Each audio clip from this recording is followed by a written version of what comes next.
મહાભારતનું એક પાત્ર છે વિદુર કાકા. વ્યક્તિગત મને કોઈ પૂછતા હોય તો કોણ ગમે તો હું કહું વિદુર કાકા બહુ ગમે. ઘણીવાર કથામાં પણ કહું છું, આપણે બધા ધામમાં જવાના હોઈએ ત્યારે કોને યાદ કરીએ? ભગવાનને યાદ કરીએ ને. આપણે બધા ધામમાં જવાના, ગુજરવાના, આપણી ભાષામાં ગુજરી જવાના હોય ત્યારે કોને યાદ કરીએ? કૃષ્ણ ભગવાનને યાદ કરીએ, રામને યાદ કરીએ.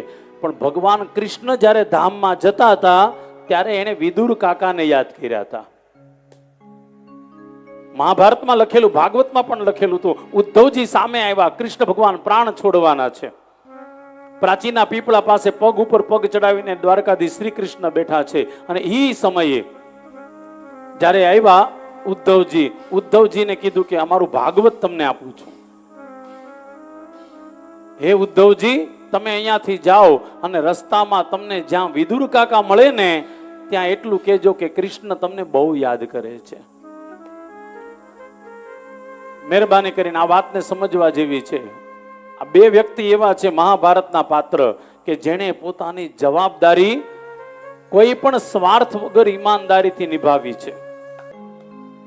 અરે મહાભારતમાં તો એવું લખેલું છે, ઘણી વખત ધૃતરાષ્ટ્ર હાથ પકડીને પણ વિદુર કાકાને બેસાડી દે, મારી આરે આજે તો જમી લે.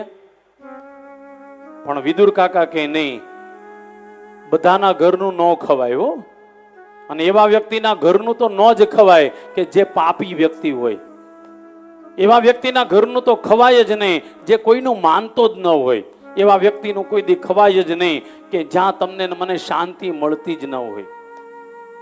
એટલા માટે મહાભારતમાં લખેલું છે, કોના ઘરનું ખવાય. ઘણી વખત આવું બનતું હોય સાહેબ.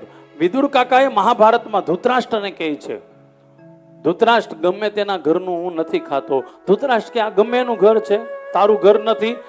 ત્યારે વિદુર કાકા એક શબ્દ બહુ સરસ મજાનો વાત કહે છે કે જ્યાં ધર્મની વાતો માનવામાં ન આવે એ વ્યક્તિના ઘરનું કોઈ દી ખવાય નહીં.